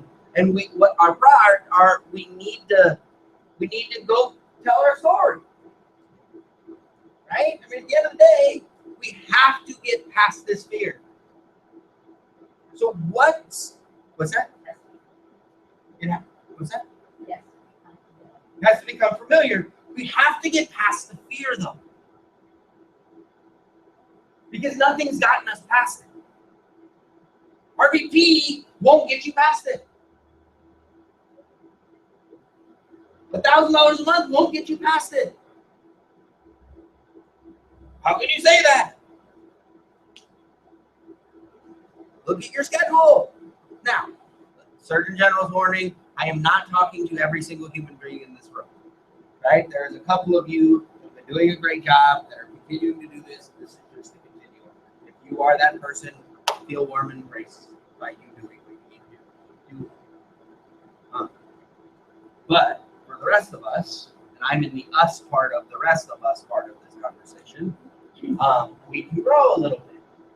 And we need something sometimes to get us past it. And so we kind of looked at this, and my wife loves wine, and I like wine, and so we kind of looked at this, and I started doing some research. And in Santa Barbara, there's a place called Sustainable Vine, which is, and this is pretty cool, a 6-year TripAdvisor Hall of Fame tour. It's an all-day wine. It's all-day wine tour. I had to pick you up in a big old van, Mercedes van, drive around, take you back to little things.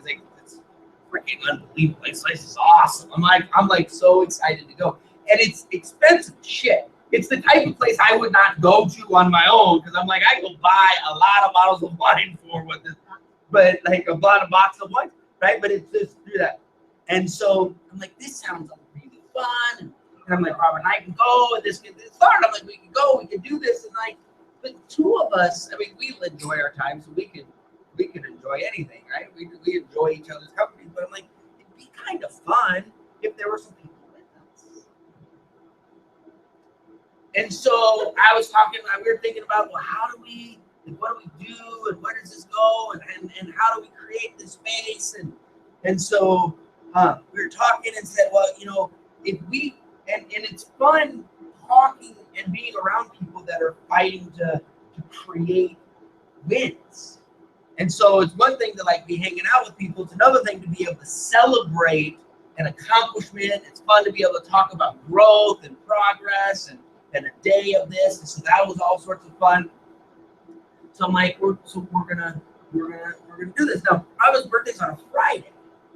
And so I'm like, wow, we can do this. We want to do it with the big shops. I said, so well, what if we did the same thing for the RVPs, and then on her birthday we go to dinner? So for the RVPs, we're going to do a dinner with the folks on the RVPs that decide to participate in this, and on Saturdays we're going to do the Bay Shop. So it's going to be a space to be able to both. So I'm going to have a Primerica team event. It's going to be unbelievable. Dinner and wine on Friday. So we're going to tell the story because the thing on Saturday, but the thing on Friday is going to be pretty awesome because that's her actual birthday, and so we'll make sure the actual birthday is pretty awesome. And sorry, you got to be an RVP. But you know, but for those of you that aren't quite RVPs yet, for the people that want you for Friday night, of course, you gotta be an RVP for dinner on her birthday. But we'll do the Saturday, right? So, but you gotta earn that one too, right? We gotta be able to go through. So Sue gets to decide, Adrian gets to decide, Mark gets to decide. Mario's father passed away. Monday morning at 10:30 is the service, and so anybody who knew Mario would like to go. Yep. But sorry, but I just need so we're gonna do that. Okay. So what we talked about is okay. So how do we do this? And so what we're doing is we are 6 weeks from 6 weeks from today. And so we said, what if over the next 6 weeks we had some fun? And so what we are going to do is the top 3 couples that see the most people in their market and have this conversation. I want you to understand what I'm doing, and I need you to know what we're fighting to get accomplished from their market. And so we're going to spend time, we're going to go through over this next week, and we'll be talking and communicating. And next Saturday, we're really going to work on the conversations with the people that have conversations and appointments between now and then. We'll be able to meet with, because today took a lot longer than we anticipated. Sorry about that. We have qualifying minimums, right? So we'll get all of that stuff, right? So, but we're assuming for the RVPs for the dinner, it's at least 20 couples, 20 conversations, 20 conversations. And so, and there will be some things, and we're going to go through this, but the top 3 couples will be a part of this. We'll go, we'll drive. And then depending upon the impact of, so I've got a sliding scale. The number 1 couple, the people or person, it could be person or couple, doesn't matter. But the number 1, depending upon the outcome of, we have 2 or 3 different options for what the something special of that day will be. That will be contingent on a handful of things. And it'll be incredibly worth it. After the wine tasting. So we will have some fun, but it will absolutely be worth it. And so now there are some of you that are like, I don't really care, I can go do wine tasting on my own. Great. And this isn't it for you. Right? But there are some people who are like, seriously, I don't care what it is, I just want to be around Rob. She's pretty awesome. And so great. Right? Whatever the drive is.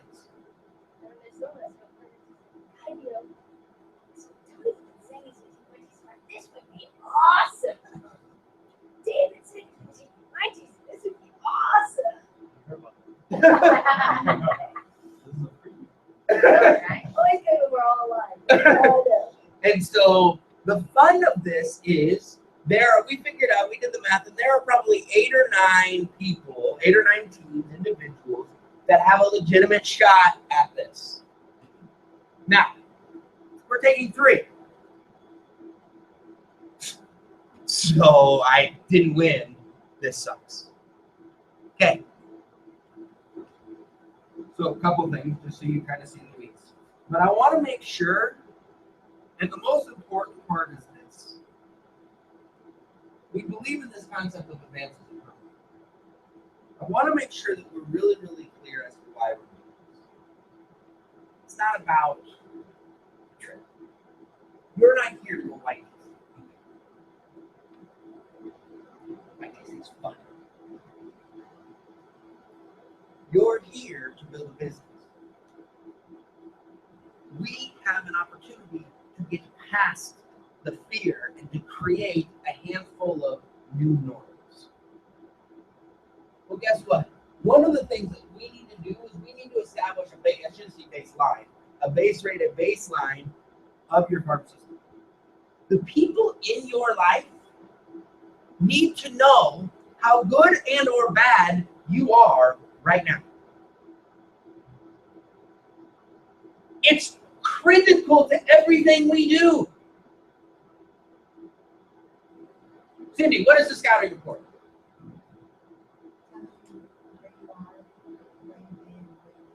Okay, how important is the where you've been, where you were in the scouting report? How important is that? Like, scale of 1 to 10, how important? I got 10, because it's the measurable growth, right? Well, guess what? Everyone in our market that doesn't know what we've done has no where we were as a frame of reference. None. It's critical that we start that process because over the next 4 to 6 to 12 months, you're going to grow and get better, aren't you? And so when you go back and share your conversation 4, 6, 12 months from now, are you going to have to tell them you're better? Or are they going to be able to experience your improved skill and growth? Why is that important? How many people in your lives are fundamentally better at skills and communication and passion as they were today as they were 6 months ago? You have a whole bunch of people that are fundamentally better. I don't. Most people I know live the same life over and over and over again. The same year over and over and over again. You get to be different. It's attractive if you understand the growth rate of what we're talking about. We cannot start that until we start. But because we're introducing it, we're talk about what the conversation is. Correct. So this is just okay. Number 2, you're going to increase your skill in a short period of time. If you do anything 10, 15, 20, 50 times in a short period of time, will you be better at the end than you were at the beginning? Isn't skill the single most important asset we're going to build? If we wait until we get better to start, are we ever starting? If we wait until we can answer every question, will we ever be able to answer every question? How valuable is that skill in your life? We can actually plant the seeds for your farm system to work. Plant.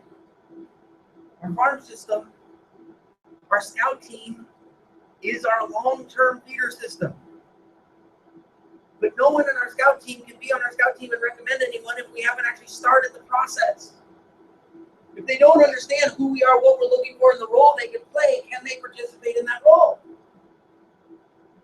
So we get to start that process. So that 6, 12, 4 months, 8 months, 2 years from now, they can watch the growth, increase the skill, and then when someone pops in their head, you're the person they think of. Is that pretty valuable? And guess what? Some people will know someone. We have a team business. Do you need 100 people? If right now, I'm watching something right now, no one on your team in the room, no one on your team in the room, no one on the team in the room, no one on your team in the room, no one on your team in the room, no one on your team in the room, no one on your team in the room, no one on your team in the room. If you had 4 people on your team in the room, at the end of this, not 4,000, 4, would that be significant growth? Would that give you the opportunity to learn how to develop and cultivate a team and walk them through and the hours and quizzes and the exams and help them code it and get them through the training? Would that give you an opportunity to learn that next phase of skill? I want 400. Maybe we could get 4. Some will be ready. I want to emphasize one thing. I know some of y'all are going to start thinking about this today, even though we said we're going to talk about conversation. That does not say some people will want to join. No. That says some people will know someone who. So you can sit with someone and say, do you know anyone? And they're like, yes, my brother's looking. Which is not, I'm not talking to this person because they're not ready. Yes, we're all very clear. See, guys, everybody knows.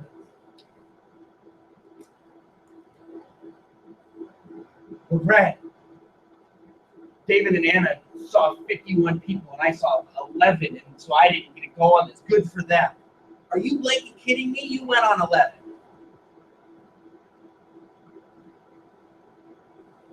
And there's 4 more people in the room, and we all get to benefit from the next one. I discovered that when I get AA'z night, like I get to meet where goal down. I wound up talking about it. I got so excited and enthusiastic. I wound up talking about it at the beauty shop. And anybody I talked to said, wow, that's great. Of course it's going to be wonderful to do. It's a contagious experience. This is why y'all are in Mom's in the room. And Mom, on the team. Yes, That's all I'm saying. yes. You raise your hand. Yes. No, I was nodding my head. Oh. Okay. So this starts. Oh, wait.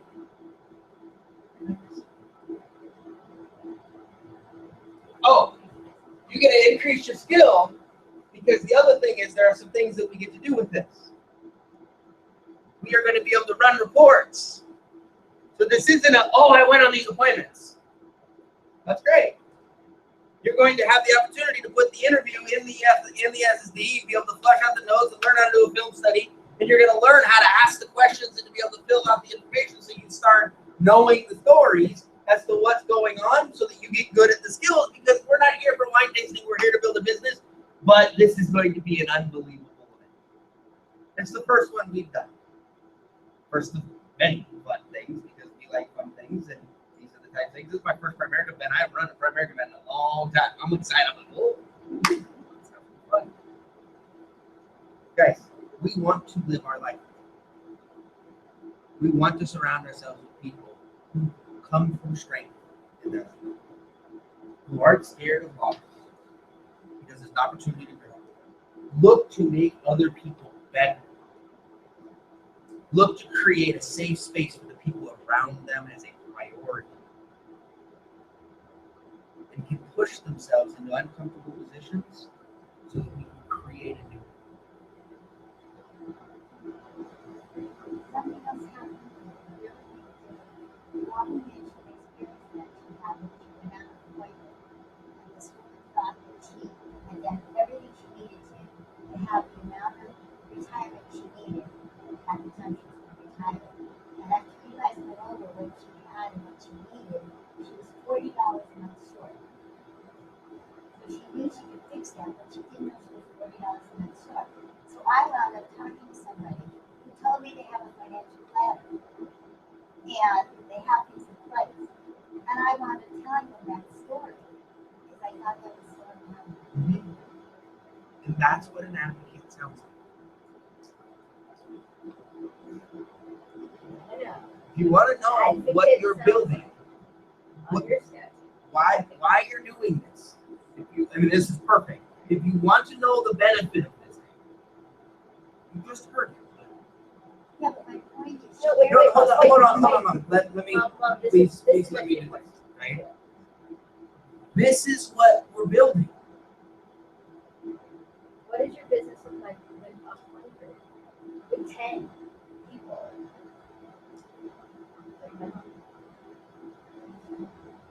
That's the space we create. Does it happen overnight? No. Does it happen? Yes. And then when it happens once, and you replicate it, huh? You better get it right once. Now all of a sudden, the power of one, Camacho just heard. Camacho just went, because his mom's a baller too. And his mom wouldn't sound like mom. Right? So can we do that? Yeah. We can make that a priority. So we got it. So I get where you're going, but this is more like this is the key to where we're doing. So guys, this starts right now. A bit of you have everything it takes. So what do? I'm passing these out. Step one. This is not, oh my God, I'm gonna go talk to 50,000 people. No. What you're going to do is the first thing you're going to do is you're going to get why. Security 9 to 11 tomorrow up here. The first thing you're going to do is you're going to get why. You're going to write down who's on your bullpen, who's on your now list, who's in your lukewarm, and who's in your frozen. Why? Because these are the people we're going to see and we're going to tell the story. These are people we can see to plant the seeds. Like we can actually teach step by step. Here's the thing. I got my friend Tony out here is talking to complete strangers, but he hasn't gone to talk to any of his old coaches. He hasn't gone to talk to his old teachers. He hasn't gone to the people that are in his life and had those conversations on purpose yet. He's talking to strangers again. I'm like, that's not our damn business. Yes, there's good people out there, but they go on your doggone lukewarm list. It's not about recruiting them tomorrow. Because the moment you recruit them, they think that's what they got to do. That's not the culture that we're building. That's not the business. That's not the standard we're holding ourselves to. I love urgency. I love intensity. I love the fact that we want to drive this thing. Attack the damn game plan and let's go build this thing. So step one, W, who's on your lists? Where are they? Identify and assess them. Bring me these 2 pieces of paper and we can develop a game plan for who we're going to go see. Now, I would set a goal. How many things it's going to take? How many things it's going to take for these 5 weeks? How many things it's going to take to be one of the top 3? What do you think? Right. How many do you think it's going to take to be the top 3? Maybe 15. How many do you think it's going to take? 15. How many do you think it's going to take? 20. How many do you think it's going to take? Yeah. Okay. How many do you think it's going to take? How many do you think it's going to take? Okay, so you see the problem here. 15 and 50. Now here's the thing. Listen, winning is not the priority. Winning is the priority. If 15's the number and that's where you're at, rock and roll, go get it. Don't set yourself up for failure and go, oh God, I can't do 50. 15's no good.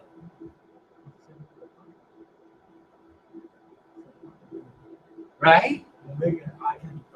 Right? So we just got to decide. So, Yeah, if you do 20, you assess 20, you hit 20, right? Then you're like, oh, I know I can hit 20 and have a baseline for your business in like 6 weeks. And you're like, okay, is this a real number or where we assess? Can I? and where the fun starts to come is, let's say there's a week left. Let's say there's a week left, and Bella's done 36, and Wade's done 37, and Tony's done 35, and if you're at 30, because you have a list. Okay, you have a list of 300. So you're with me. 1 week left. You're at 30, 35, 36, 38. You're at 30. 1 week left. You're 30, 1 week left. What's that week look like for you? Wait, what? What are you no longer worried about? The fear of not knowing, the fear of not knowing what to say, where to go. Are you thinking about that the last week? Don, think about all your teachers. You're thinking about hanging out and celebrating. You're thinking about driving and speaking. Now we start going, wait a second. How is this translating? What's going on? So serious, what do you think we've got to do to hit the other goal? Like, we get the game started. So you have a list of 400 people. Something has stopped us from calling them. You let Elvira beat you? And all of a sudden, it allows the game of this thing to kick in. Guys, capitalism is a sport. It's critical that we understand this and don't apologize for it. Now, we run independent businesses. So going on a wine tour has no effect of your income. So if you talk to 50 people and everyone else hits 51, you just talked to 50 people, your ass got closer to RVP. That's what we're doing. If you're more worried about winning the trip than you getting your family free, you have a priority issue that you have to go get some healing done. Use the sport as a game. We are, and I will finish with this, we are not UFC. We are WWE. We are the World Wrestling. I only know WWF. I don't even know what the E stands I don't know. for. But we're the World Wrestling Federation. That's who we are as a company. The World Wrestling Federation is an entertainment company. UFC is a fighting company. Third place you fired. You're maybe dead. Right? You guys understand there's very different business models. UFC, there's one person that's the most important that makes money, and everybody else is trying to be that one person. WWF says there's good guys, there's bad guys, there's WrestleMania, we're going to do all this other stuff, we're going to be draws, there's going to be one champion who won this, there's going to be one storyline, and they're going to be in front of the camera, they're going to be beating the shit out of each other, I hate you, and then they're going to go to dinner and they're going to drink $300 bottles of wine with the guy they just kicked their ass in the ring because that was a stop. This is a game. And we are going to make it and play it because it's fun. Because I think it's fun for us to actually go experience these things. And I am okay that there will be some people that qualify and some people that just miss it because you still grew. Because as long as you understand that this is the doggone priority, this is what's important, this gets to be fun. If this is what's important, you wasted your time, and I have no interest in building a business. It cannot be any clearer. There are no losers in this contest. None. Except the people who make that choice. That's all they can see. Those, right?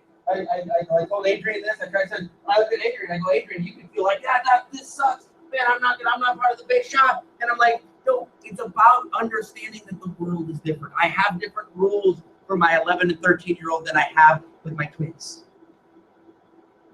There's different experiences. They're different everything. It's always different. If I had girls, it'd be different than my boys. It's just double standards exist. You guys all understand that? Like when I'll never forget this as long as I live. Ty, he was 4, was upstairs with Kathy, Bella's daughter, in Ty's room. We got really quiet, and all of a sudden I walk upstairs, and I open up Ty's room, and all of a sudden Ty and Kathy are under the covers, and they both sit up, like they do this, and they start laughing. They're 4.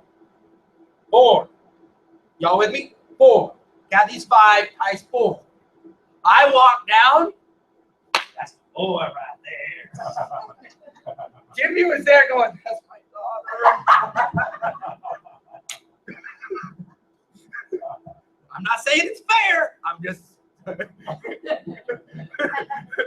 father's with daughters coming. It's just the rules are different. You know that. Guys, no one loses. Everybody wins. We get an opportunity to celebrate. So here's what we can do over the next couple days. Build these lists. Photocopy them, scan them, send them to me. Let's talk about it. Let's schedule. Let's meet. We can get on the phone. We can meet in person. Come to the house. Meet at the office. Do whatever. Let's have a plan. Set a goal. How many is it that you want to be? Right? Because that's going to determine what that number comes in.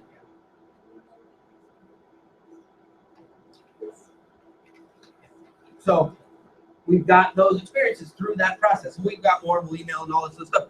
Any questions? Does this sound like a positive, fun thing? Oh, yeah. All of us can think of more people when we start realizing, oh, I want to have some fun. Because then the fear of new goes away. Because it's like, oh, hell no, I'm not.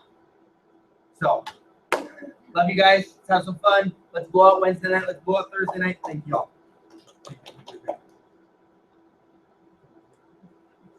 Let's